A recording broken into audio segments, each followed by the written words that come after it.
Hey guys, so in this video we're going to be looking at how to make some acoustic panels.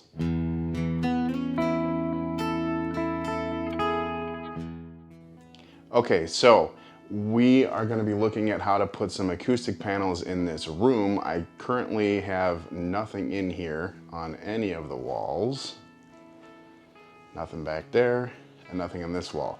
The mixed position is right here, so I need something on the side walls, mainly for like first reflection points, so both over here and over on this wall.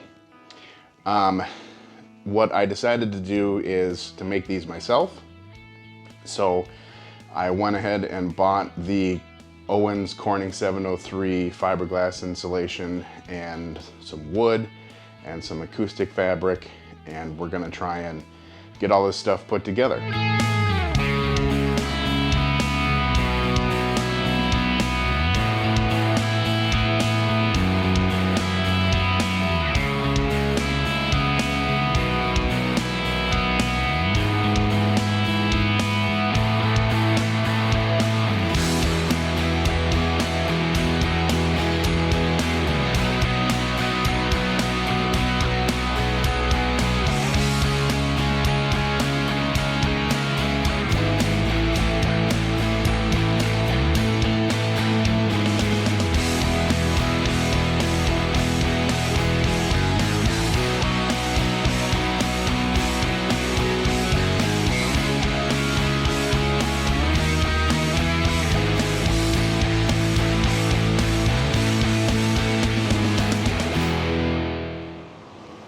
So now that we're done cutting our wood, we'll be able to actually start assembling it together into the square frames.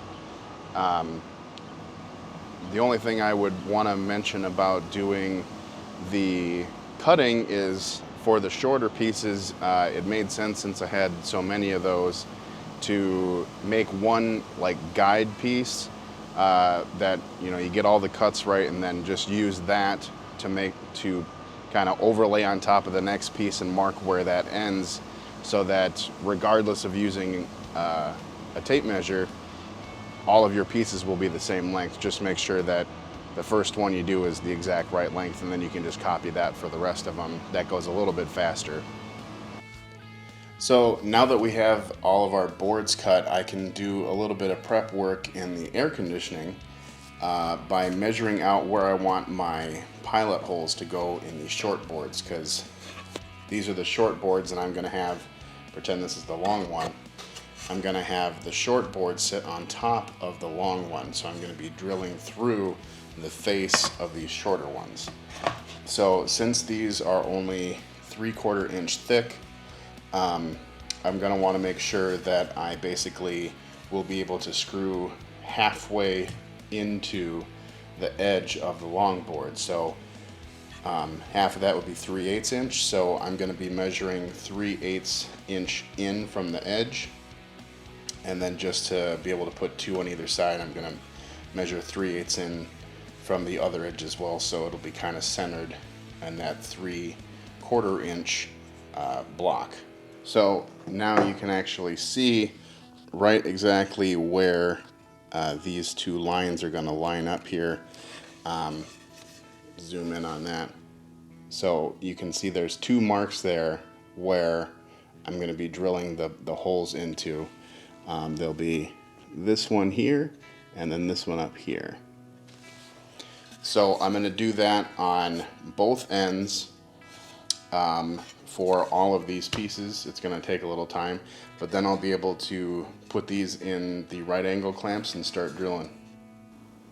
So I'm all done marking where the pilot holes are going to go on the boards. Next, I will be pre-drilling with a 3/32 bit. That is because I'm using number 8 screws, and they are 2 inches long. The 3/32 allows us to still have enough room for the threads of the screw to bite into the wood after the pilot hole. Again, the reason we're doing the pilot hole is just to reduce the chance of splitting the wood, since we're going to be kind of close to the edge. And then after that, I will use an impact driver to drive the screws in.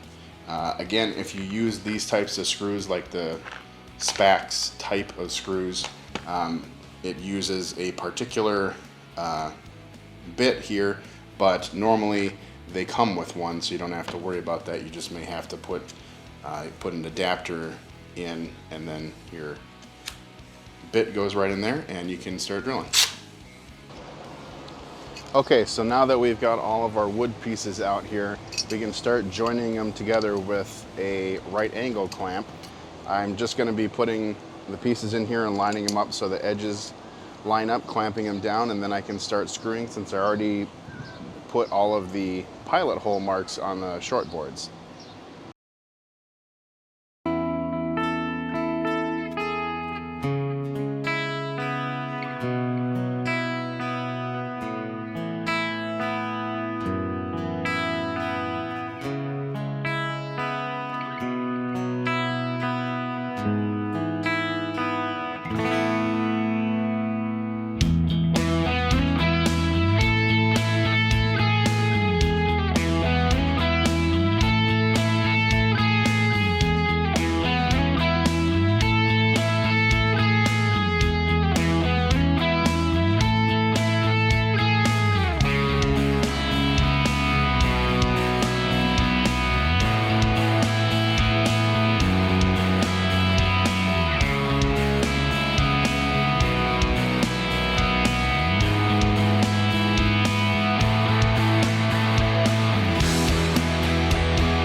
Then that leaves us with our final thing here, and stays in place good. No, doesn't feel like it's loose at all.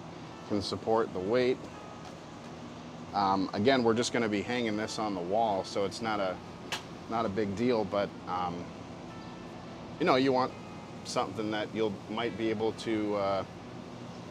You might have a need to screw something into this to keep maybe some separation from the wall, or just so that you've got something sturdy to grab onto and you're not grabbing the insulation itself when you're trying to hang it up. So after this, we will work on getting the fabric attached and the insulation put in. And then the last step is really just figuring out where to put it on your walls. I bought some impaler clips for that, and we'll be just figuring out where it's going to go, put the impaler clips on the wall, and then essentially just take this and kind of push it onto the wall. You'll see what I mean when we get to that.